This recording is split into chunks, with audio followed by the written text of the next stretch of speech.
Magandang araw po sa inyo lahat. Ako po si Banat Bay at eto na nga pag-usapan po natin itong speech po ni Ma'am Hanilet. Grabe yung mga pasabog niya dito ha. Talaga nga namang nakakagulat, iyak. Lahat ho ng emosyon talaga namang magsasama-sama sa isang speech na ito. Alam nyo, this is the first time na narinig ng taong bayan ang isang Madam Hanilet. Diba? Ito si Madam Hanilet po, isa ho siya talaga sa napakatahimik na tao. Hindi ho yan pumapel during the presidency of Duterte, diba? Hindi ho yan nagsalita, hindi ho yan makikitang ini-interview. Yan po'y napakatahimik na tao. Pero this time, talagang nagsalita na po siya. At maganda po yung mga revelasyon niya ho dito. Nakakagulat. Sobrang nakakagulat mga kababayan. Ako mismo, tuwang-tuwa ako nung pinanonood ko po ito dahil talaga namang buong-buo yung pagiging honest niya. Ika nga. Wala ho siyang, alam mong hindi politiko. Yun yung importante din eh. Diba? Yung talagang totoong tao siya. Totoong yung kanyang damdamin ay nilalabas lang niya at talaga namang wow. Yun lang masasabi ko. Pakinggan po natin ng speech po ni Madam Hanilet. Ito po yung partner po ni Pangulong Duterte at ito ang talagang masasabi nating dito ho inilalabas ni Pangulong Duterte ang kanyang damdamin. Alam mo, ito yan for every great leaders, sabi nga nila, di ba? Merong tao sa likod niyan. Ayan po yung kanyang partner, yung kanyang asawa. At for every wicked leader, meron din pong dahilan yan kung bakit bumabagsak ang isang tao. Lalo na yung mga leader. Walang iba kung hindi yung kanyang asawa. Di ba ho? Halimbawa na lang ho itong presidente natin Ano masasabi niyo sa asawa niyan? Hindi, totoo po yan. Kaya nga sabi ng Biblia blessed are those na nakahanap ng isang maayos na asawa. Diyan po sinasabi pa lang po ng Biblia na talaga napaka-importante ng papel ng isang asawa sa success ng lalaki. Sa success or sa downfall ng lalaki, napakalaki po ng kontribusyon. Ika nga, kung hindi yun ang dahilan, talagang matindi yung contribution. Whether maging successful o maging failure ang isang tao.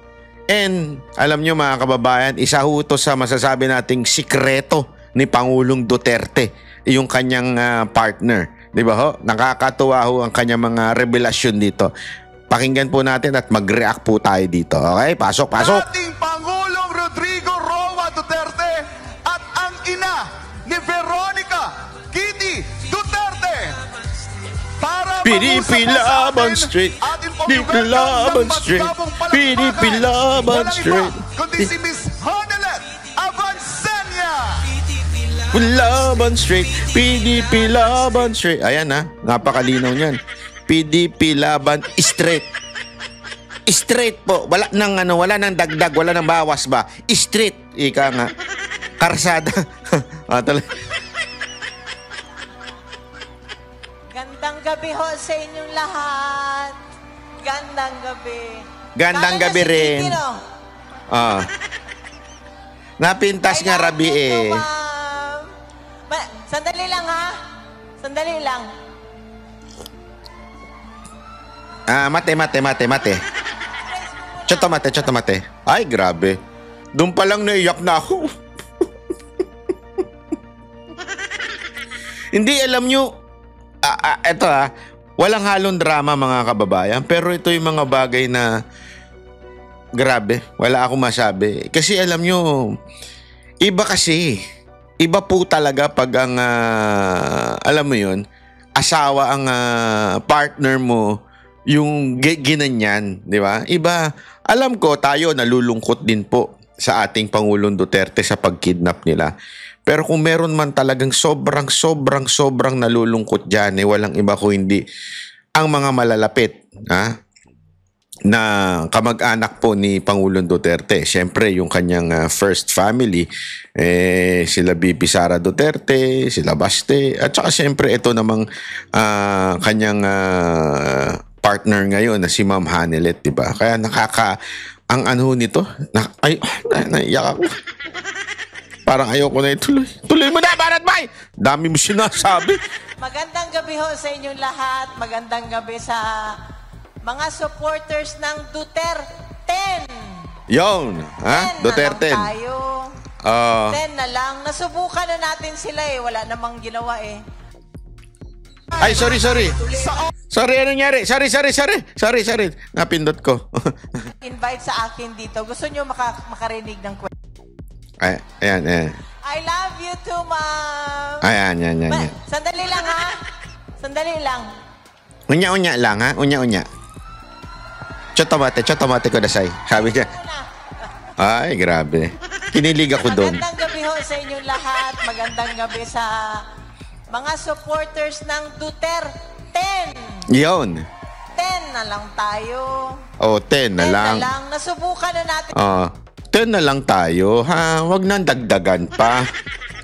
Ang linaw na niyan, ha? Duterte na lang tayo. Nasubukan na natin yung iba. Dito, ang tindi ng banat ni Ma'am Hanelet, ha?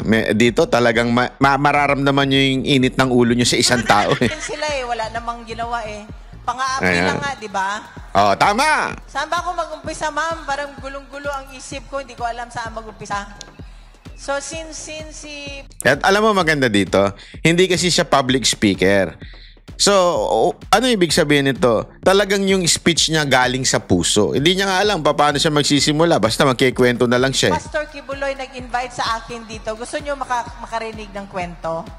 Sige nga. Sige. Alam nyo, hindi pa pinapanganak si Veronica. Veronica is 21 years old. So, nurse ako eh. Tapos ako ng nursing dito sa Pilipinas. Gusto ko sumubok sa Amerika. So, nagpunta ako doon. Challenge ko yung board exam, nursing licensure board exam ng nursing doon sa Amerika. Tapos, ano ba nangyari? Doon, wala akong matirahan. Doon ako pinatira nila pastor sa bahay nila. Ang ginawa ko doon, Alam mo, grabe yan. Diyan pa lang, na ako eh. Sabi ko, ganun pala talaga to si pastor, Hindi kasi hindi natin narinig yan. Hindi yan natin narinig na pinagyabang ni pastor. Hoy, wag nga kayong Duterte supporter dyan. Ako talaga, Duterte supporter. Pinatira ko nga yung asawa ni Duterte doon sa Amerika eh. Doon sa tahanan ko. Wala tayong narinig na pagyayabang na ganun. Silent lang. Tas kita mo, ito mismo si Ma'am Hanelet po talaga ang nagsabi pa. Ako nga, pinatira na ako doon kasi wala nga akong tirahan doon. Yung lang, aral ng aral. Sabi ko, kasi pag hindi ako nag-aral, hindi ko ito maipasamahal ang bayad. So, aral na ako ng aral, doon ako nag-aral. Alam mo, doon ko na-experience, alas 4 ng madaling araw, gising na sila, nagpe-praise and worship na sila. Tapos, bago matulog sa gabi, mga after dinner, ganun din, nagba-Bible reading, tapos praise and worship. So, nakita ko rin sa kanila, yung ginagawa nila sa mga lahat ng members. Ma'am at sir, ang ginagawa nila, tinuturuan nila paano maging mabuting tao. Ha? Ganun ba? Ganun ba? Akala ko ba tinuturuan nilang mang-api? Akala ko ba tinuturuan nilang sampalin? Kasi yan yung mga akusasyon eh. Akala ko ba tinuturuan nilang maging mag-trafficker, gano'n, human trafficker, at saka maging rapist. Kasi yan ang puro akusasyon sa kay OJC eh, di ba? Lalo na kay Pastor Kibuloy. Ito na mismo si Ma'am Hanelet, sinasabi niya, tinuturuan maging mabuting mga tao mga ito. Ito mga taga kay OJC. Akala ko ba masamang tao itong mga ito? Yun ang akusasyon sa kanila eh. Paano magtrabaho, paano mag-contribute. I mean, kung meron kang talent, i-develop yung talent mo. Grabe. Kagaya nung nandun sa yung nandun sa Hague, si Anton, saka ko lang nalaman, hindi pala yun siya reporter or newscaster. Ministro pala yun. Kaya yun nung nandun ako, sabi ko, hindi kailangan every time before. Alam mo, ako, saksi ako dyan. Saksi ako dyan. Yung mga ministro nila, grabe. Bawa ko. Eto, sorry to say ako po, laki po akong elementary pa lang po ako. Ako po ay lumaki sa youth fellowship. Hindi ko po minamalit yung aking mga nakaraang kinalakihang iglesia o church, ika nga. Pero dito ko nakita ito. Yung pastor nila, yung mga ministro nila, maging sa Hong Kong, ay driver namin. Totoo po. Yung, ganun sa kanila, hindi yung, ako ang ministro, ako ang pastor, ako ang kataas-taasang pinuno dito sa aming lugar. Hindi ganun. Magugulat ka na lang, yung driver nila, kaya nga doon, ako ingat na ingat ako doon kasi malay mo yung katabi mo na nagsisilbi sa'yo, pastor pala, yung katabi mo, ministro pala. Alam mo yun, kasi hindi mo makikita sa itsura nila na sila po ay yung bang parabagang, respetuhin nyo ako ako yung pastor na may daladalang Biblia na malalaki. Walang ganun. Mga driver po yung mga pastor nila, pinag-drive kami sa Hong Kong, kung saan man kami pumunta na pinagdadrive ka. Ganun. Before mag-start yung gathering namin, gusto ko may prayer. So sabi ko kay Anton, maghanap ka na ng kahit sino ang mag-lead. Tapos siya ang nag-lead. Na-surprise ako dun sa first month anniversary, April 11. Diba, nandun, may maraming mga Pilipino doon. Nag-gathering, nagkukwentuhan, tapos yun na nga, bago nag-umpisa, dasal.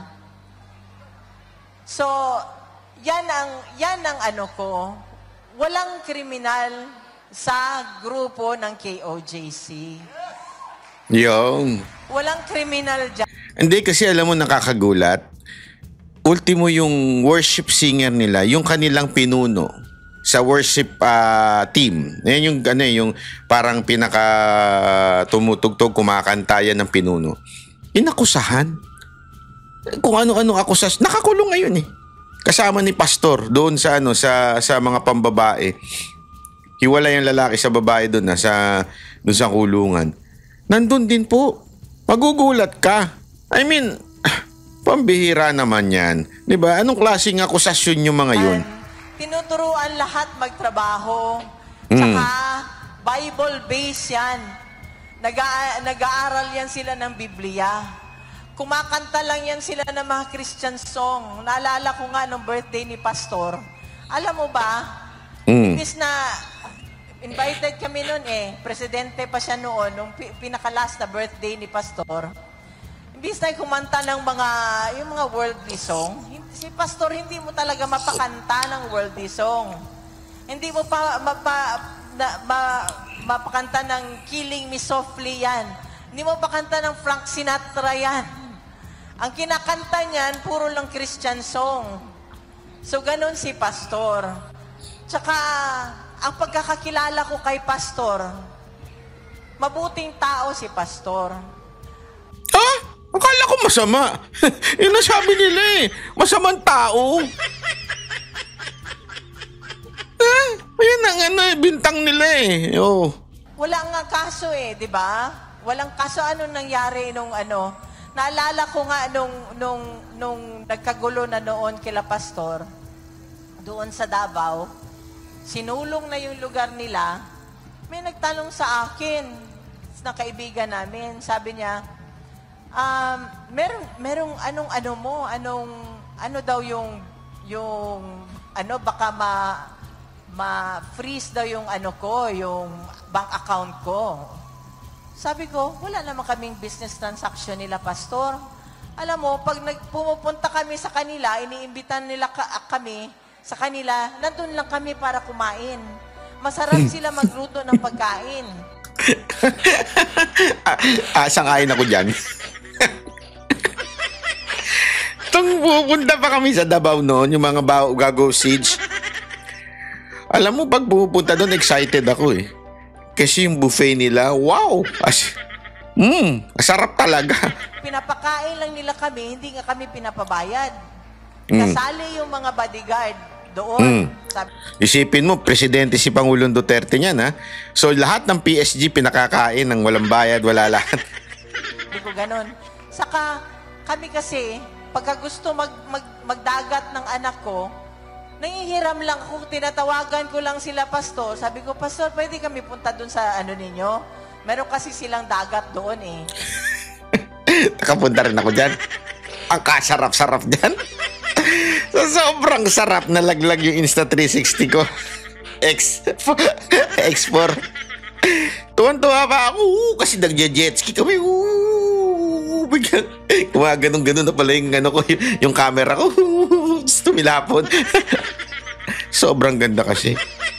Na-enjoy ko ng todo-todo. Ayan tuloy. Yun lang namin. Other than that, sabi ko wala kaming business transaction ni Pastor.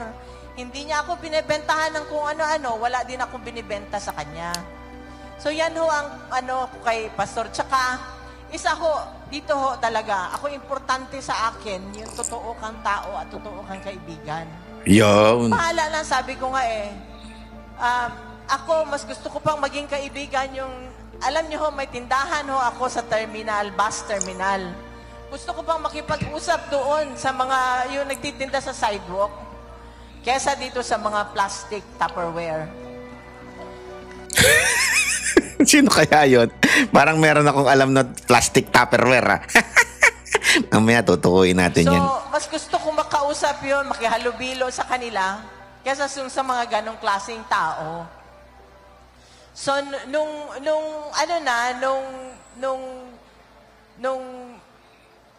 sabi ko nga nandito pa siya sa, Pilipinas, sa Davao pa. Sabi ko, si Pastor, baliktarin mo man yan, totoo mong kaibigan. Yan. Alam mo, panalo yan. No? Sinabi daw niya kay Pangulong Duterte noon nasa Pilipinas pa si Pangulong Duterte noon. Si Pastor daw ay totoong kaibigan. Ako, I'm really, again, I'm not from KOJC. We have different kind of belief. Pero isa masasabi ko, I'm so blessed na nakilala ko si Pastor. Ilang beses ko na po siyang nakausap, nadalaw. Iba ho. Alam mo, talagang ako nagulat talaga ako sa mga akusasyon sa kanya. Kasi pag nakausap mo siya at nakilala mo siya, talagang masasabi mo, ang labo naman ng mga akusasyon dito sa kanya. Ang labo talaga. Inoferan man siya ng pera, hindi mo nila kayang bilihin. Yun. Totoo mong kaibigan. Kinulong na nila, kaibigan mo pa rin. Yun. Yun ang alam mo ba na ilang beses inoferan naku, ayoko na lang magsalita. Kasi hindi ko pinaalam. Ilang beses inalok, ng executive branch at saka ng legislative branch ang buong SMNI. Name your price. Basta ilaglag lang si Pangulong Duterte. Ganong katindi. Kung mukhang pera lang ito, kasi alam naman natin, di ba, may mga ganong akusasyon kay Pastor yan si Pastor, pera-pera yan. Kaya tingnan mo, yaman-yaman ng church niyan, ganyan-ganyan. Kung talagang mukhang pera lang ito si Pastor, ito'y malaya, nagsasaya, nambababae. Hindi, di ba ho, isipin nyo mabuti yan You have all the power. Imaginein mo lang yun pumayag ka doon sa dalawang nag-alok sa'yo at sinabing, sige, ito yung presyo ko, bilyon. Di ba? Pwede na mag-retire si Pastor. Hindi niya na kailangan ituloy yung SMNI. Hindi niya na kailangan magsalita. mamamasyal na lang yan at mambababae na lang yan kung yun ang kanyang talagang katauhan. Kasi yun ang binibintang sa kanya eh. Kung ano-ano ginagawa niya sa mga kababaihan, di ba? Kung ako yan. Hindi. Wag na tayo pag-usapan ako. Mantakin mo, bigyan ka na ng milyon. Abay, bilyon-bilyon na ibibigay sa'yo. Hindi lang mga Ukrainian, Russia na makukuha mo dyan. Baka pati ayaw ka na magsalita. Pero hindi ho tumanggap. Sabi ko, nakulong na, hindi pa rin inilaglag si Pangulong Duterte. Ganong katindi ang mama na yan. PID noon. So, yan ho, dyan nyo na ho makita kung anong klaseng tao yung bang hindi ka lang mabuti porket ano ka yung na habang nasa baba ka pa. Makita mo yung totoong pag-uugali ng tao pagkat nandun na siya sa taas na. Nag-iiba ho ang ugali. Alam nyo, nung nanalo siyang presidente, grabe ang dasal ko. Sabi ko, Panginoon, help me to be humble. Kasi ayaw ko ayaw ko yung madala ko. Kaya, I stick to my old friends. Hindi ako, marami yun noon na nag-iimbita porket naging presidente na siya, si ganito, ayaw ko na lang bagitin. Diba, ayaw ko na lang bagitin, pero nag-iimbita. Hindi ho ako gano'n na tao. Kaya nagtatago ako kasi ayaw kong maimbita sa kung saan-saan na ayaw kong puntahan. Ayaw kong makipagplastikan. Buti pa dito. Alam ko, totoo yung kaharap ko. Yun. Alam mo, ito isang bagay na sikreto talaga ni Pangulo. Imaginein mo kung social climber ito. Hindi, imaginein mo na lang kung si Pangulong Duterte merong partner na social climber. Mantakin mo, champagne! Pakihawak yung champagne ko. I'm a New Yorker! Imaginein mo gano'n ang asawa ni Pangulong Duterte. Baka ang gulo ng administrasyon ni Pangulong Duterte, di ba? Hindi Simple lang din kasi yung niya kasama niya Yung partner niya, simple lang din. Kaya din naman, ganito na lang katindiho yung tagumpay na nakuha ni Pangulong Duterte kasi simple rin yung kasama niya. Pareho sila. Simple si Pangulong Duterte, humble din itong si Ma'am Hanilet. Buti pa to. Palakpak. Pag sinabi mo, pangit ka, Hanilet. Sasabihin nyo, di ba? Ayaw ko ng bahala na yung hindi, ang karamihan ngayon, ma'am, nung panahon ni former president, pareho din sila na magalang.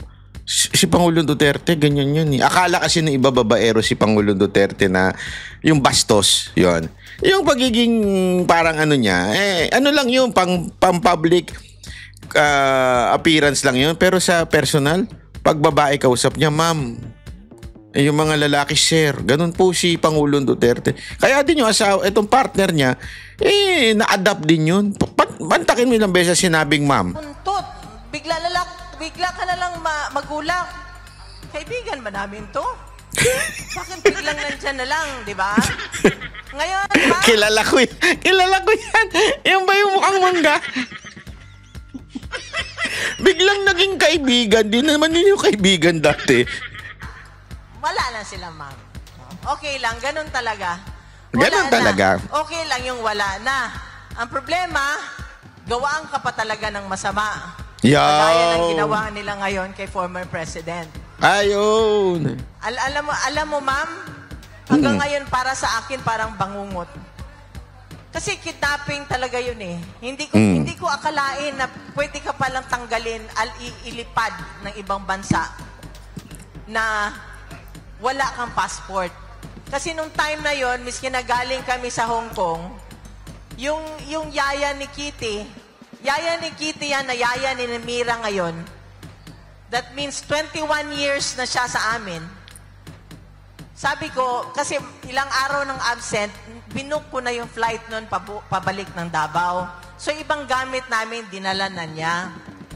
So, kaya nung nagtaka ako, sabi ko, nung nandun kami sa Villamor, ma'am, paikot-ikot ako. Ako ang lumalabas natulog na lang si PRD noon kasi maaga yung flight namin. Natulog siya doon sa sofa. Nakita niyo yung litrato noon, di ba?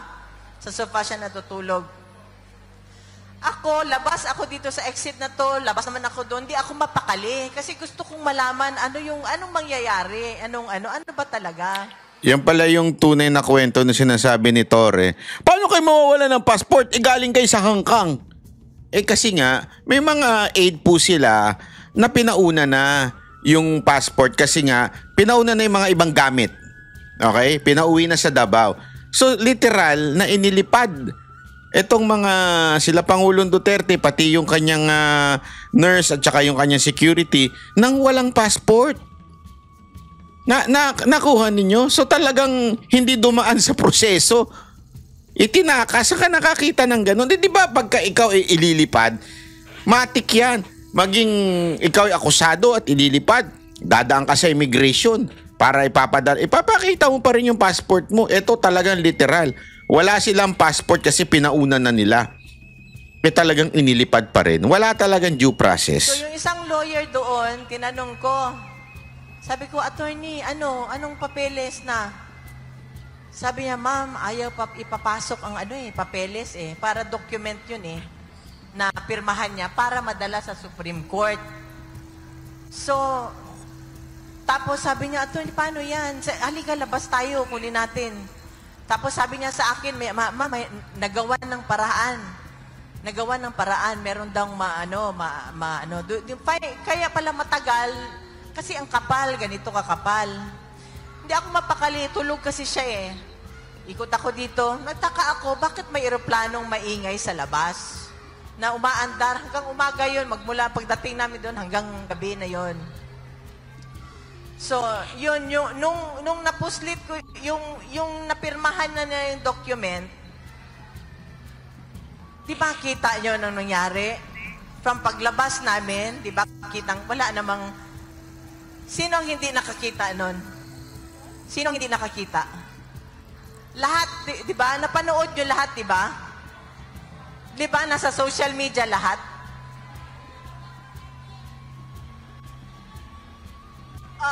Di ba? Alam ng lahat, di ba? Alam ng lahat.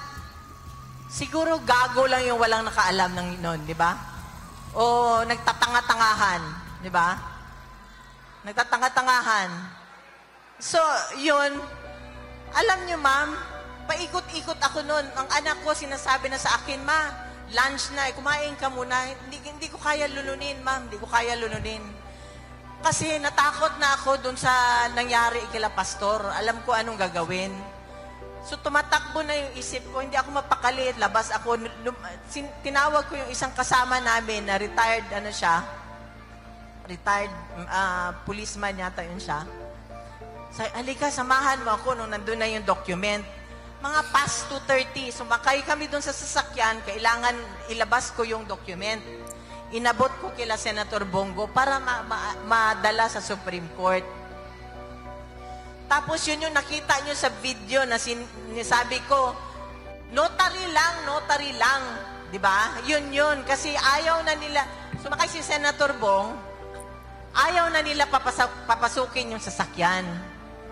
So kaya yun, bumalik ako doon sa loob, hanggang gabi na, pinapakuusapan namin, sabi ko, di ba, narinig nyo, miski awa na lang, 80 years old. Di ba, miski awa. Wag na yung pagmamahal, awa na lang.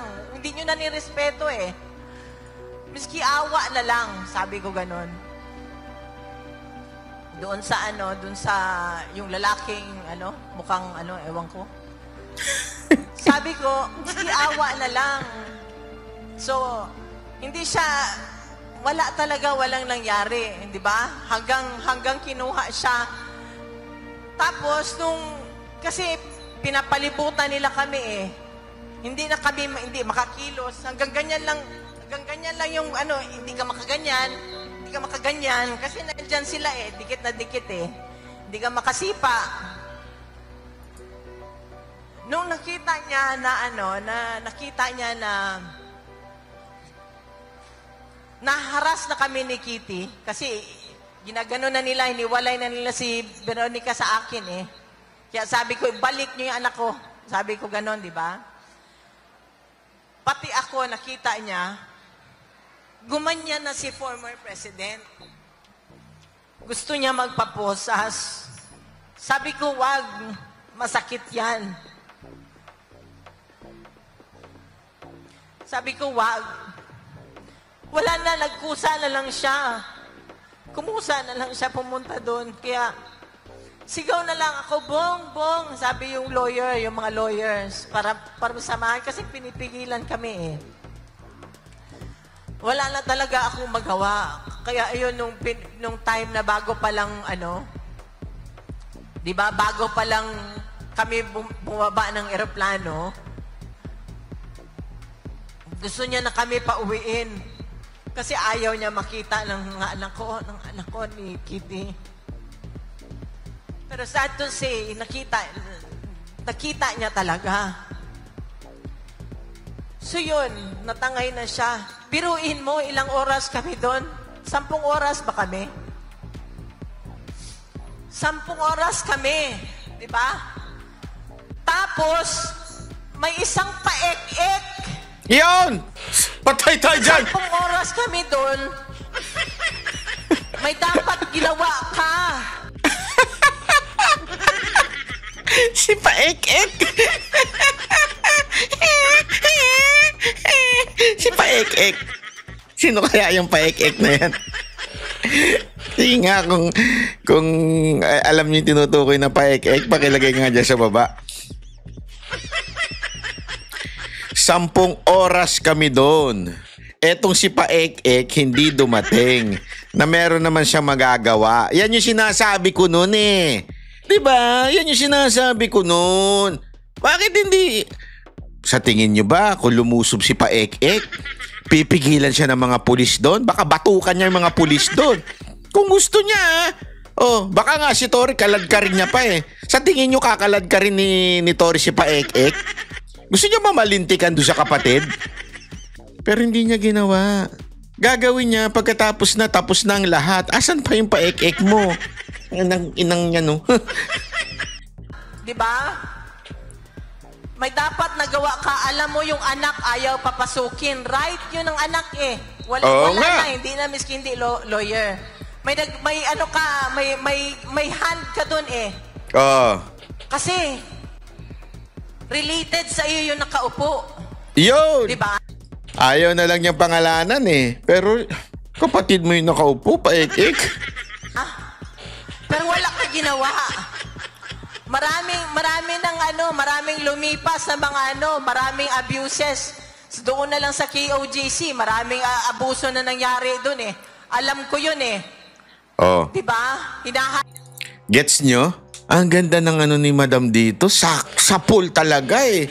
Ito yun eh. Diba? Ang tagal na nang-aabuso ng iyong kapatid. Wala kang ginagawa. Puro ka Paek-ek. Doon na nga lang sa KOJC, tameme ka eh. Tameme ka.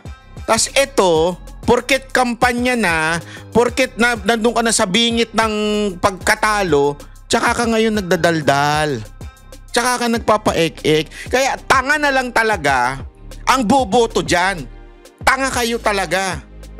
Nabudol na kayo, uulitin nyo pa. Ano to? Araw-araw na lang ang tanga? Nakakabuisit eh. Isaksak nyo sa mga ngalangalan nyo yan. Ang tagal na eh. Inantay nyo pang mawalas. Ito nga eh. Siguro, kung hindi eleksyon ngayon, walang gagawin yan. Kahit makulong pa si Pangulong Duterte. Sa tingin nyo, she is fighting for Duterte? No! She is fighting for her career. She is fighting for her political survival. Putak. Ang bobo nyo, kung hindi nyo ma-realize yan, ang tanga-tanga ninyo. Sabi ko sa inyo, hindi niya pinagtatanggol si Duterte. Walang pakialam yan. Ang pakialam lang yan, ay siya'y manalo this election. Sumadsad na siya eh. Mula sa pasok siya, bumaba siya ng todo-todo. Kaya kailangan niyang may gawin. Pag hindi sumaksak sa kukote niyo yan, tangina niyo, bobo niyo talaga. Bobo niyo. Nila doon, nagbungkal na sila ng property doon na hindi kanila. Pero walang ginawa. Ngayon, magpa-ek-ek ka. Oh. Ek. Ngayon, magpa-ek ka. Diba? Ano masasabi nyo ngayon? Ano? Sagot! Mga putang. So, yun ang ano ko. Kasi ang bilin talaga sa akin ni Presidente, sa amin, sabi niya, 10, Duterte. Bilin ni Duterte ito. Malinaw na malinaw. Ayan na, asawa niya na nagsasalita. Ngayon, kung meron pa rin kayong putang inang strategy, kupal kayo. Isa't kalhating kupal kayo. Kung hanggang ngayon, strategy pa rin ang sinasabi ninyo. Ayan na nga eh. As in literal nang sinasabi, sabi ni Duterte, Duterten lang, Duterten lang. Indot. Duterten talaga. So wag niyo hong kalimutan. Maawa kayo sa mga nagsasabi, bakit nag-endorse ng dalawa si Pangulong Duterte kung talagang Duterten lang? Kasi nga po, gusto niyang kontrahin yung isa para yung mga supporter hindi pumunta dun sa isa. Kaya niya inilagay itong dalawa. Para, ito akin. Ito akin, wag niyo na yan. Bakit ganon? Kasi yung dalawa, malayo naman sila sa survey. Hindi talaga sila makakaakyat. In other words, hindi po sila makakasagabal dun sa Duterte. Nakikita niyo yung tunay na strategy ni Pangulong Duterte? Yun ang tunay na strategy. Ayaw niya yun. Para hindi makapasok yun, kumuha siya ng dalawa para yung mga Duterte supporter sa kanya makinig. Kung hindi nyo maintindihan yan, tangina nyo, bobo nyo. Yun ang masasabi ko sa inyo. Ayaw niya yan. Hindi na nga kayo nakinig noong 2022, di na naman kayo makikinig ngayon. Anong kabubuhan yan? Mga Duterte supporter. Kayong mga Duterte supporter na nagpabudol noong 2022, kung hindi pa rin kayo makikinig ngayon, tangina, saksak nyo sa baga nyo yung pagiging Duterte supporter nyo. Hindi kayo nakikinig kay Pangulong Duterte. Kaya hindi kayo lehitimong Duterte supporter. Hindi kayo lehitimo. Walang problema kung nabudol kayo noong 2022 eh. Pero this time, you listen to PRRD. Aminado na nga kayo nabudol kayo noon. Uulitin nyo pa ngayon. Anong katangahan yan? Ang bobo naman sobra. Susunod na henerasyon. Ginagalit nyo ako eh. Ito, tirik na yung mata ko. Kung ang former president nga kaya nilang gawin ito, wala na eh. Ultimo tayo, wala tayo eh. Ako, contributor ako ng SSA, ng PhilHealth, wala na, di ba? Wala na eh. Parang walang ibang tao dito sa Pilipinas, sila lang. Parang ang buhay mo at buhay ko, buhay na anak mo, baliwala. Di ba? So, kailan tayo? Kailan tayo kikilos, di ba? Parang parang sabi ko nga kanina dun sa kasama ko sa loob, hindi kaya mas mabuti pa sa China, si communist, pwede magsalita. Ngayon, magsalita ka lang, kung ano-anong gagawin sa inyo, ang mga vlogger, anong ginagawa? Ngayon, ayan ha.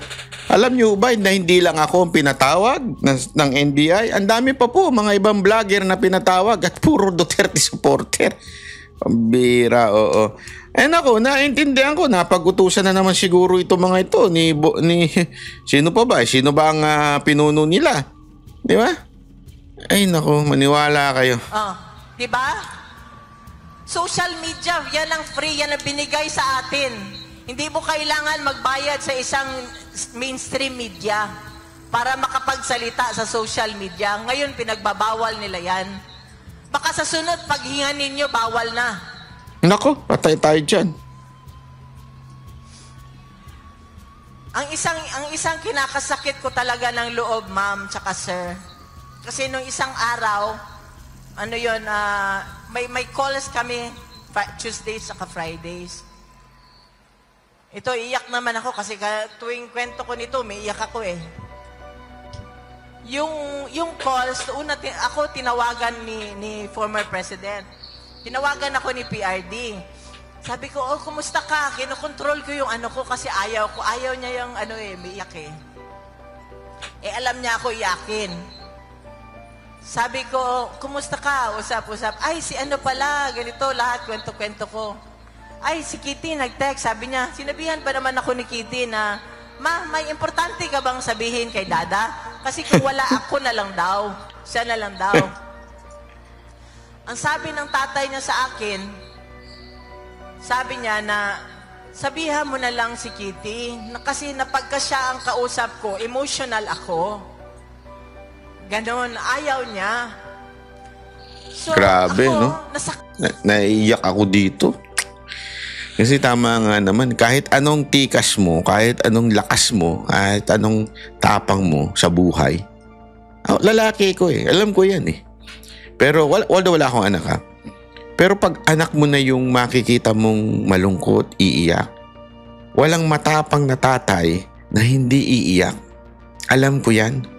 Bakit po? Siyempre, alam mo kami, ang Cristobal, di ba? Alam nyo naman yan. Si Coach Oli, at yung tatay ko, mga matitigas yan. Abogado tatay ko, di ba? As in, mga matitigas yan. Pero pagka nakikita ng tatay ko na ako po ay nalulungkot, di ba? Na minsan nawawala ng loob, nakikita ko sa kanya at nararamdaman ko sa kanya na siya rin ay nalulungkot. Alam mo yun? Kasi tatay eh. You know why? Because it's the same way with our Father in Heaven. Akala kasi natin, minsan meron tayong perspective na ang Diyos ay sadista. Para bagang tuwan-tuwa ang Diyos pag nagsasaper tayo. Hindi ho. Ang Panginoon po ay nalulungkot pag tayo ho'y dumadaan sa matinding pagbagsak sa buhay. Hindi niya po tayo tinatawanan. Yung anak ko nagkamali kasi ayaw makinig sa akin eh. Ayan, tingnan mo, nasira pamilya mo. O di ba? Ayaw mo makinig. Hindi ganoon ang tatay natin sa langit. Pag tayo nasira dahil sa ating kasalanan o dahil sa ating kasamaan, tayo ay bumagsak. Nalulungkot po ang ating Diyos Ama. Ganyan po kasi ang father and son relationship eh. Di ba ho? Kasi kaya malambot eh. Malambot. Kaya nga di ba ho, ang Panginoong Hesus, remember the shortest verse in the scripture na Jesus wept? Bakit siya umiyak? Umiyak ba siya dahil namatay yung kaibigan niya? Hindi. Bakit? Bubuhayin naman niya yun eh. Alam niyang bubuhayin niya yun. Ba't pa siya umiyak? Ano yun? Pakitang tao? Hindi. Umiyak siya kasi naramdaman niya yung pighati ng mga kamag-anak ni Lazarus. He wept because yung mga nagmamahal kay Lazarus ay nagdadalamhati kasi namatay nga na hindi naman nila alam na kayang buhayin ng Panginoon. Ganun ho ang ating Diyos. Ganun ho ang isang ama. Kaya ito si Pangulong Duterte, sabi niya, wag na lang kausapin si Kitty. Kasi siyempre, sigurado ko, pumapasok din sa puso ni Pangulong Duterte yung depression and sadness. Di ba? So tinatapangan na lang niya para kasi, alam naman, ma-depress ka, malungkot ka. Imaginein mo ha, ikaw yung tao, ikaw yung presidente na ibinigay mo ang lahat-lahat. Sabi nga dito ni Ma'am Hanelet, 6 na taon na iginugol niya para sa bayan. Pinagpalit nga kami, pamilya, para sa bayan. Tapos, yung bayan, yung pinagsilbihan niya, yung mismong unang-unang minahal niya ay ang mga pulis at mga sundalo, yun ang unang-unang nagtraidor sa kanya. Sigurado ako nalulungkot siya. Sigurado ako nadidepress siya. Pero kailangan niyang laksan ng loob niya, tapangan yung loob niya para mag-survive. Kaya nga sabi niya, kung maaari, wag na munang ipakausap sa kanya si Kitty kasi dun siya talaga bibigay. Yeah. Pag anak mo na yung makita mong nalulungkot, bibigay ka talaga at bibigay ka eh. Lalo na isa kang ama na, alam mo yun? Ako kasi alam ko, masasaktan yung anak ko. So, iniba ko na naman topic. Nangyari, masaya. Hindi ko kwento lang daw niya yung nangyari nung birthday party nila ni Mira. Ganon. Tapos, sabi na naman niya, explain mo na lang. Kasi ako, mag-isa lang ako dito. Pag siya ang kausap ko, emotional ako. So, ilang beses ko inulit. Sabi niya, ayaw. Ang ginawa ko, pagkatapos ng call namin, tinawagan ko yung anak ko. Umiiyak na ako na, sorry talaga. Kasi ang papa mo, sabi niya, pag ikaw ang kausap niya, emotional daw siya. Ako naman, naawa ko sa tatay kasi siya lang mag-isa doon. So, ayaw ko siyang ma-stress, ayaw ko siyang malungkot doon. Iyak ako na, pinakamalakas ko na iyak yun kasi ako lang sa isa kwarto. Nak, sorry talaga, nak. Intindihin mo na lang papa mo. Sorry talaga. Kasi gusto niya makausap ang papa niya. Deprived na nga siya 6 years diba? Naging presidente ang papa niya.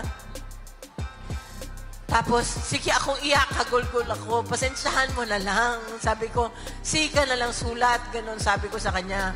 Sige ako apologize sa kanya kasi alam ko nasasaktan siya na kung hindi siya kausapin. Tapos maya-maya sabi niya, ma, sandali lang ma, may tawag ma. Naanuhan ako ng loob. Kasi yun na nga, tumawag yung papa niya. So nag-usap sila. Yun, yung yung klase ng tao na alam niyo ba, sa anak ko na lang, anong ginawa nila? Doble ang sakit sa tatay at sa anak. Kasi yung kitty ko, may yan siya nagte-therapy yan siya. Ang parang security blanket niya, papa niya. So, natutulog pa yan, 21 anyos, no? Natulog yan sa tabi ng papa niya. Grabe, no? Papa niya, magreklamo sa akin. Sabihan mo nga yung anak mo, kaya hindi man, magkaiba man sila na, no? Pagpasok ni Kitty, hindi pa inaantok ang tatay niya, nanonood pa ng TV, sabihan niya, Dada, matulog na tayo. Patayin na lang ng tatay niya yung TV, tapos, yung aircon ang aircon ng thermostat ng papa niya, 28. Ang kay Kitty, 16. Ang lamig. Tapos, yung kulambo ng tatay niya, alisin niya. So, yung papa niya, reklamo sa akin. Kausapin mo nga yung anak mo. Sabihin mo dun sa kwarto niya matulog.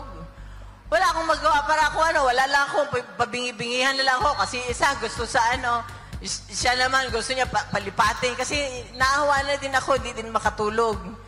Saka nung nag-aaral siya sa Manila, sabihan niya ako pagka na naman siya, may moment siya, ma, kailan papuntahin mo na si Dada dito? Wala man siya trabaho. Ganun lang sabi niya kasi gusto niya magbantay sa kanya. Bakit ano pa ginagawa ni Dada dyan? Wala man siyang trabaho. Yung tatay naman niya, naawa naman ako kasi ayaw na sumakay ng eroplano. Ito yung pagkatapos ng maging presidente ni Pangulong Duterte, di ba, nag-aaral si Kitty sa Manila. Tapos, pinapupunta daw yung tatay. Alam nyo, si Pangulong Duterte, kahit nung presidente po yan, ayaw na ayaw po niya yung sumasakay ng eroplano. Kasi ang layo-layo, very uncomfortable. So, ngayon daw, kaya nga, di ba, lagi nasa Davao, pinapupunta ni Kitty daw sa Manila. Ano na ba? Siyempre, matanda na. So, hati ako ba? So yan ang dalawang ko, sakit ng dibdib ko.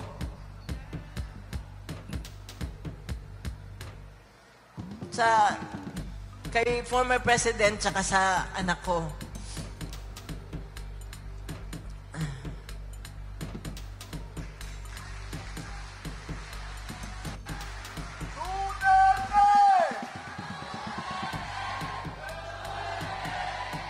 Yan yung ginawa ng administrasyon nito, no? Ninakawa ng ama itong si Kitty. Putang inan talagang administrasyon to. Hindi masasabi ko. Demonyo talaga. Sagad sa butong kademonyohan. Demonyo talaga.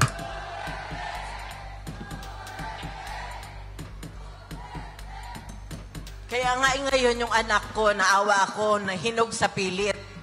Kita mo biglang nag-mature. Bigla talagang nag-mature. Parang overnight nag-mature siya.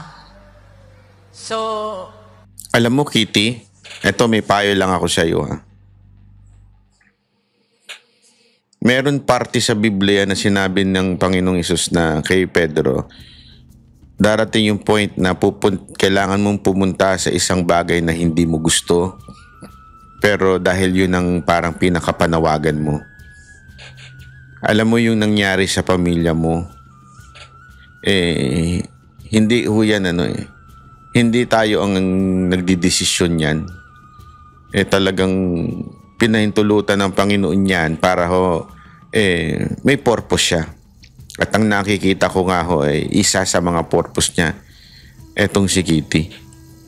Kasi nga, di ba, minsan, ito personal ito May mga bagay na nangyari sa buhay natin na sobrang lungkot, sobrang hindi mo maintindihan bakit nangyari. Pero it will make you stronger as a person. Nangyari sa akin yan nung ako yung bata pa. Nung nalaman namin na may cancer yung aking nanay at syempre alam naman natin pag may cancer na una ka kagad na panalangin nun. Sabi ko, Lord, bakit naman? Ang bata ko pa. Ang bata ko pa para mawala ng isang ina.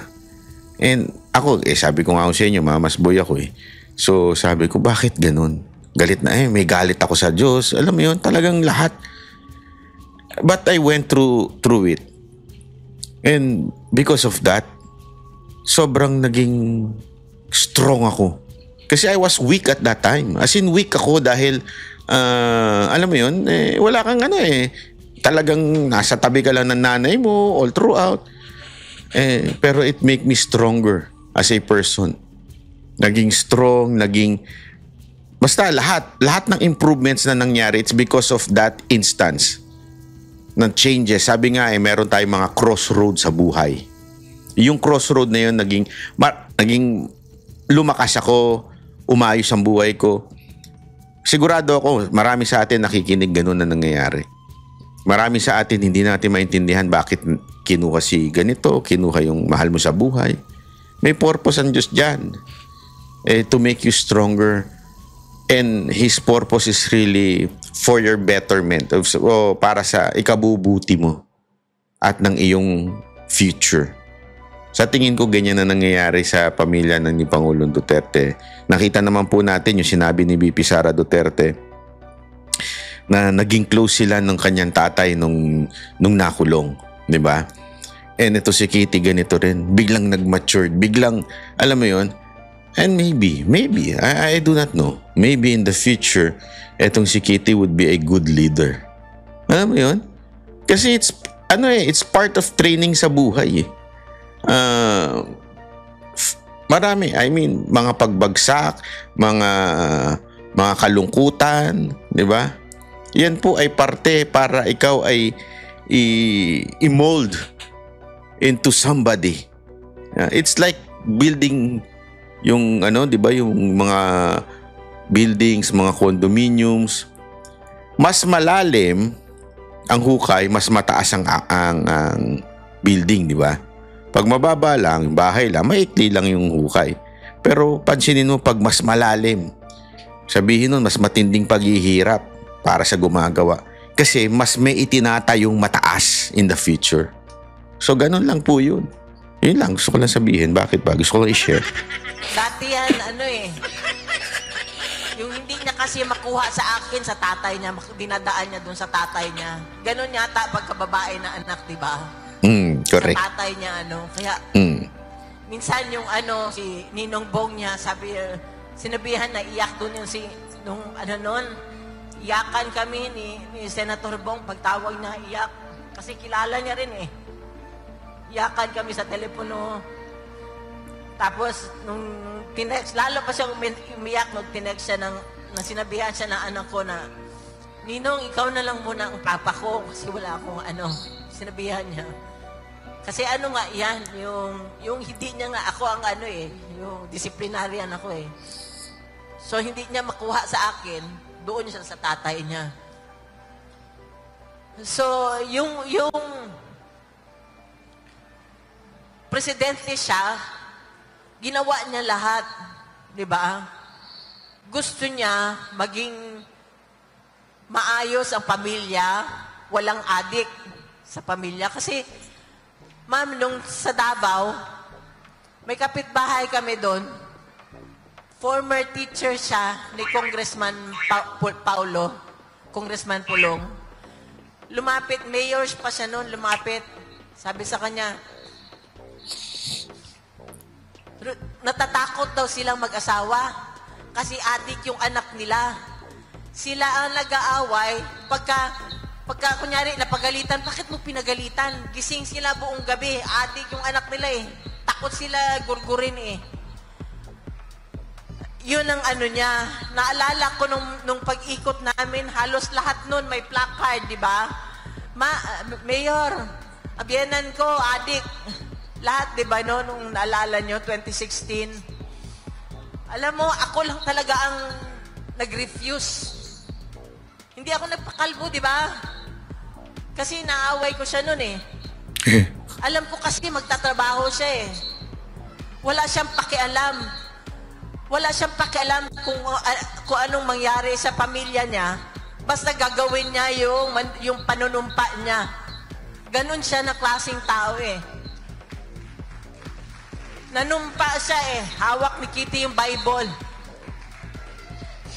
Ganon siya eh. Kaya nung araw-araw na siya umaalis, pinapakain ko siya ng sermon, nagagalit siya. Tuwing kumakain kami bago umalis, sabi ko, pag tumakbo ka, ganyan-ganyan, wala ka ng privacy, ganyan-ganyan, lahat. Ayaw ko talaga nung ano na yun, na tumakbo siya. Pero wala, nung nakita ko na, nung first na ano sa Cavite, nakita ko na yung ano ng tao eh.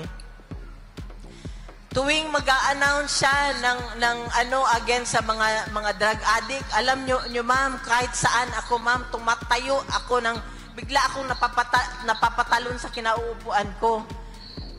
Pag sinabi niya, kayong mga kurap, mga ano, kasi iniisip ko yung anak ko ang balikan. 12 anyos nang siya nun ma'am eh. Diba? Yun ang ano ko kasi siya lang yung ano eh, siya yung minor, walang posisyon sa gobyerno. So yun ang ano ko, alam ko talaga yung panunumpa niya, gagawin niya talaga. Kaya ayun, lahat ng mga may sakit, ang PGH, magkano ang budget nun? Diba, ang sabi ng doktor nun, kala nila ang 100 million na budget is one time lang, monthly yun. Napupunta sa mga may sakit kasi alam niya yan eh. Nung mayor siya, alam niya ang pinakaunang inilalapit ng tao, mayor, na ospital, may sakit ang nanay ko, mga ganun, di ba? Wala talaga, katawan yan ng tao eh. Hindi mo maano yan. Lahat ng pamilya, pag yan ang dumating, kahit na gaano karaming ipon mo, diba? Talagang mawawalan ka pag yan ng ano. Kaya nga sinabi, health is wealth. Pag nagkasakit na, wala na tayo. So yan ang ano, sabi ko nga eh, kung sino pa sabi ko, buti pa nag-ano ka, naging gago ka na lang ng presidente ka. Mas hindi pa siguro masakit, no? Sana ko, sabi ko, nag-ano ka na lang, nangurakot ka na lang kung ano ginawa mo. Pero hindi eh. Miskin na pagod siya, pinilit niya talaga.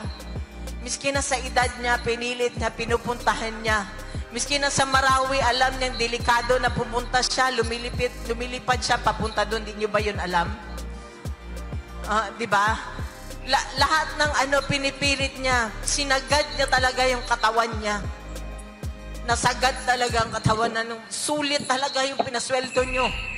Sabihin ko sa inyo, sulit talaga. Correct.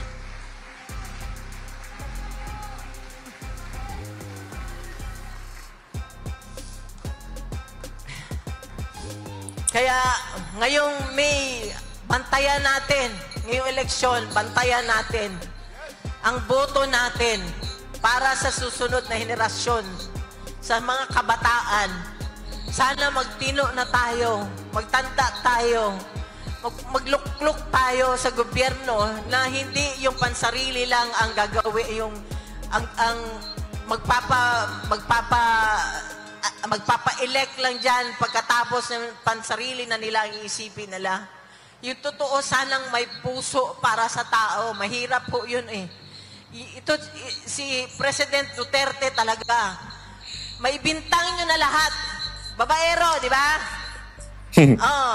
Pero yan, patriotism, di mo maano yan sa kanya.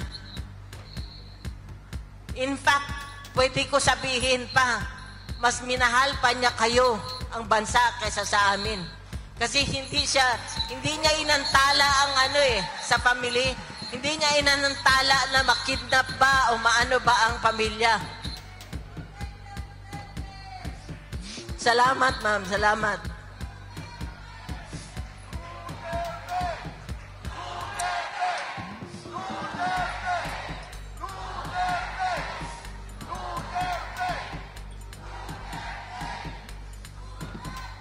Hindi niya inisip, ma'am, na yung meron pala siyang anak, meron siyang apo.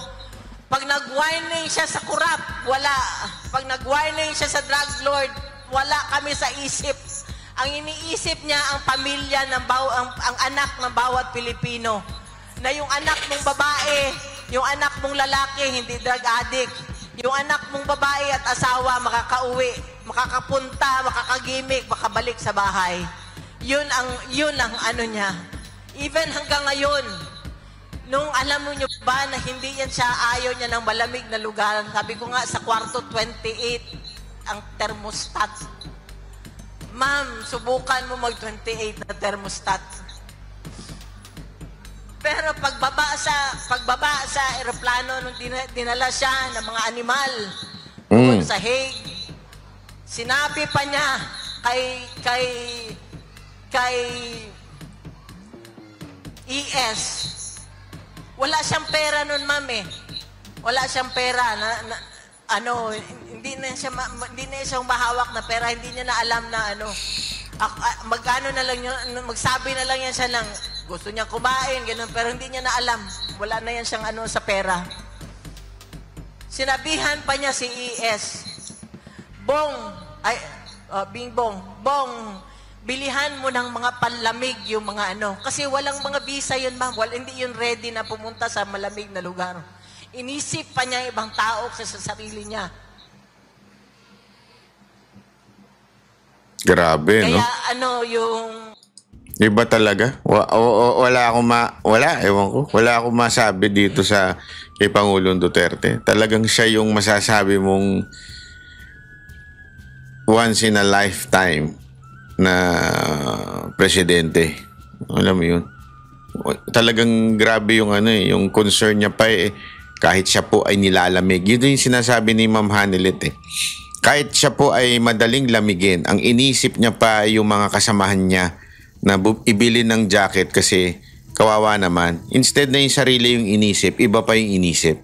Grabe, no? Ang lupit. Ewan ko ba? Ewan ko. Nabibuisit ako natatawa ako na bakit ginaganito ng gobyernong ito ang mga Duterte. Yeah? Maya-maya na lang ako, ma'am, talaga. Hindi ko talaga maya-maya na lang ako lumuluha. Sana mahinto ng luha ko. Tulungan nyo na lang ako, ma'am, sa dasal, ma'am, ha? Mga ma'am at mga sir. Salamat. So ngayong May 11, wag na kayong wag na kayong lumingon pa sa sa ibang Halika dito, ma'am, yung may karatula. Ay, yung likod yung may sa likod. Ay, yan pala. Yan. Alam mo, ma'am, ito sila kasama namin even noong 2016. Hindi yan nagbago. Totoo yan. So, yung mga taong ganyan, doon nyo tingnan. Ang karakter ang tingnan nyo. wag kayong mga plastic na maganda lang ang pakitungo sa inyo kasi okay, 'di ba? Nasa posisyon ka, nasa ano. Doon kayo sa ito talaga sila, ma'am, hindi kami iniwanan. Totoong tao yan, mga yan. Si Bondok, kumanta yan. Pero ngayon, nandyan. Si De La Rosa. Kwento ko lang sa inyong bahagya, mga kababayan. Si Jimmy Bondok ay kasama po namin. Yan po ay solido mula noong 2016. Lahat po ng rally na naandyan po yan, volunteer po yan si Jimmy Bondok. Naging vice president po yan ng PAGCOR. Pero hindi niya ginamit ang kapangyarihan niya para magpasok ng entertainer sa PAGCOR. Alam niyo kung bakit? Kasi yan ang pinaka may pera dyan. Alam naman po natin, ang daming racket pagdating po ng PAGCOR sa mga entertainment. Si Jimmy Bondok, alam naman natin na may connection yan sa mga artista, sa mga singer, sa mga banda. Hindi niya ginamit yung kanyang bilang vice president na pwede niyang diktahan kasi ang lakas niya kay Pangulong Duterte tas vice president ka pa ng PAGCOR. Siya ang pinakakatiwala nung kanilang chairman dyan. And yet, hindi niya ginamit para magpasok ng mga kaibigan na banda sa loob ng PAGCOR. And I'm a witness to that. Kami po kaibigan ko matalik yan Hindi naman po kami pumasok dyan. Ang Mocha Girls, pumasok ba sa PAGCOR? Diba? Hindi niya ako ginamit yun. Pwede niya sabihin, pare, negosyo to Pasok ko grupo nyo Alam mo na, porsyento sa'yo, Brad. Taas natin budget mo. Ako naman mag-a-approve niyan Tapos porsyentohan natin. Hindi niya ginamit yun. Kaya itong taon to, grabe ho ito. Tapos nung nag-uusap nga kami niyan na, hindi, bigyan ko lang kayo ng na kaya kailangan nyo iboto ito. Antindi ng prinsipyo nito, maman to. Tapos nung kami nga po yung nag-uusap, gusto niya sabi niya, tatapusin niyo yung pagiging lawyer. Sabi ko, seryoso ka ba? Kasi una-una, nagbabanda ka pa. Pangalawa, ikaw ay nasa PAGCOR pa. Tapos gusto mo pang mag-abogado, pipilitin mo pa matapos. Noong una, parang niyayaya pa nga niya ako. Sabi niya, sabay tayo. Weekends lang tayo. Kasi may mga ganong klase, yung mga weekends. Sabi niya, basta hapon naman Anyway, pati sa, sabi ko, hindi ko kaya magising. Hindi, hapon naman, sabi niya. Hanggang kaya nung, nabilib ako nung natapos niya. Sabi, seryoso itong maman to. Pag may sinabing gagawin siya, gagawin niya talaga. Talagang paninindigan niya hanggang dulo. Ang galing po. Kaya nga, alam mo, isa ito talaga sa sayang. Ika nga, pag ito hindi nyo naipanalo, pag di natin naipanalo to, sayang ho ito si Jimmy Bondok. Napaka galing po nitong mama na to. May prinsipyo na sobra pang sipag. Hanggang ngayon, nandyan. Of course, si Bongo, alam nyo ba si Senator Bongo? Siyempre, wala na siya income, ma'am. Siya ang nagpapacheck up sa kanya at saka bumibili ng gamot. Si Senator Bongo daw ang bumibili ng gamot ni Pangulong Duterte kasi wala nang income si Pangulong Duterte. Grabe, no? Hindi man lang nagnakaw. Pantakin mo naging presidente ka, ngayong retired ka na, wala ka nang pangpagamot. Di ka man lang nagnakaw ng presidente ka. Ngayon na nagbabayad ng gamot niya si Senator Bongo. Ba alam yan? Hindi niya yung pinagsasabi. Basta ang mga gamot niya nakakarating na lang sa amin. Siya ang gumagastos. Hinlo. Nasa amin na yan, ma'am, 2016. Totoong tao. Huwag kayo dun sa lumalabas lang tuwing eleksyon. Yun, sino kaya yun? Yung lumalabas lang tuwing eleksyon. Dumadaldal lang, nagpapaek-ek lang tuwing eleksyon. Na humihingi lang ng tulong natin. Boto natin. Pagkatapos, silito lipad. Pagkatapos, lumilipad. Naku po, patay tayo dyan. Diba? Pero hanggang ngayon, nandyan. Nakaka-frustrate kasi, ma'am. Wala naman siya nagawa Hindi nga marunong magsalita.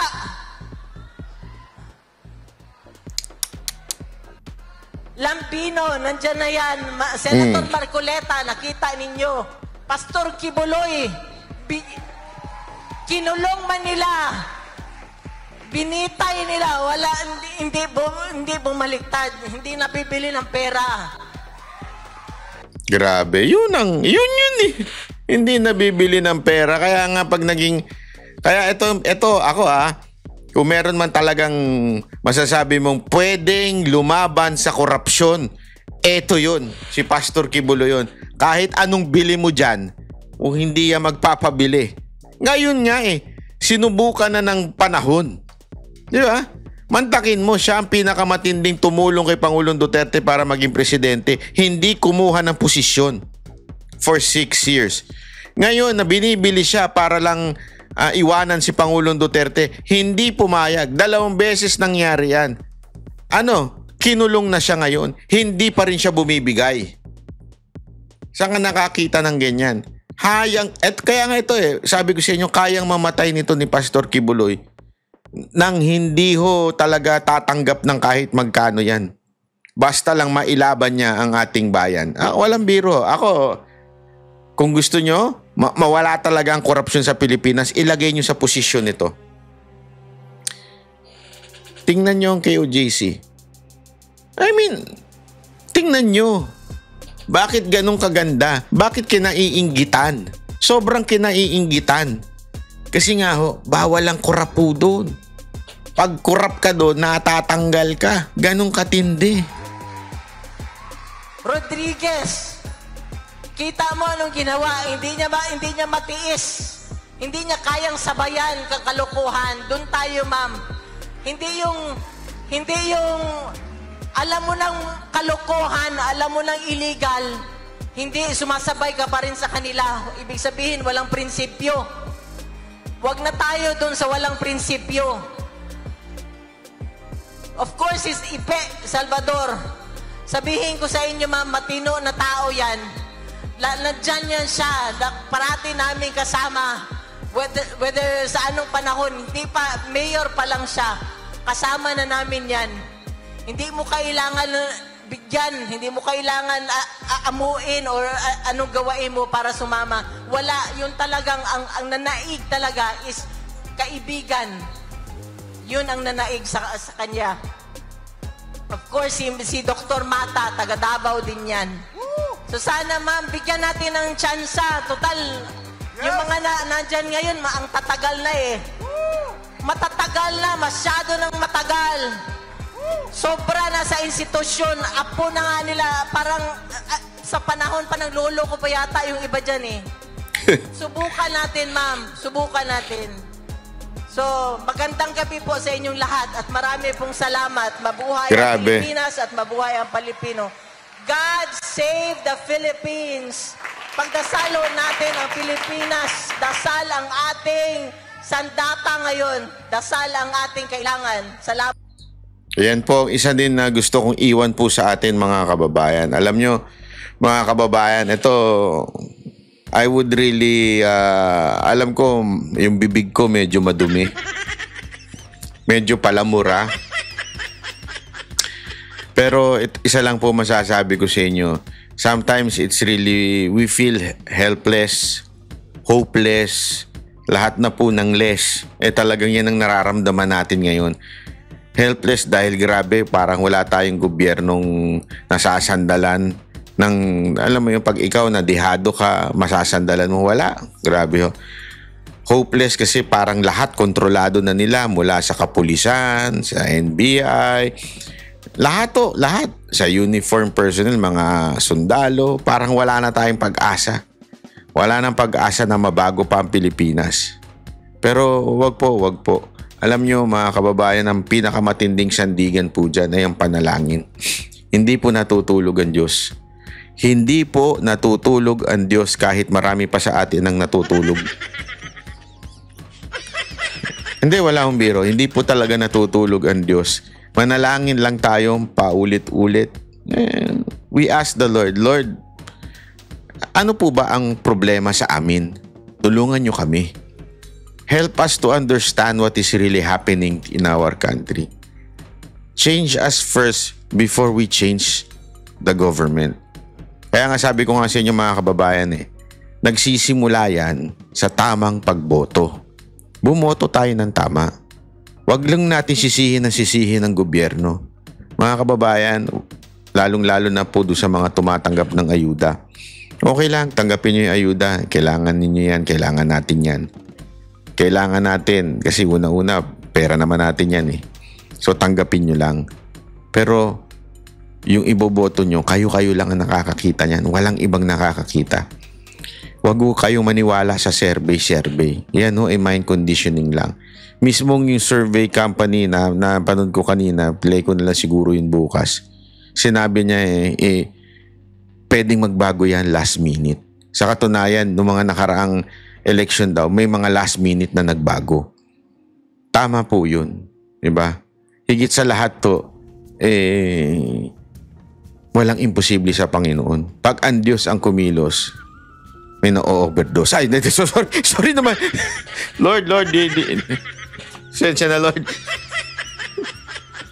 Sorry, seryoso na eh. Hindi, pasensya na. Hindi, totoo naman. Pag ang Diyos ang kumilos, walang makakapigil dyan. Di ba? So, sana yan ang ating gawin.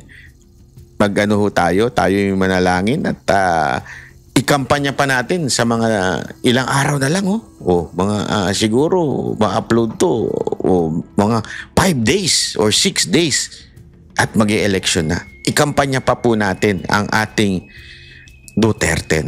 Okay po? Maraming salamat po. God bless everyone. Magkita-kita po ulit tayo. Bye-bye po.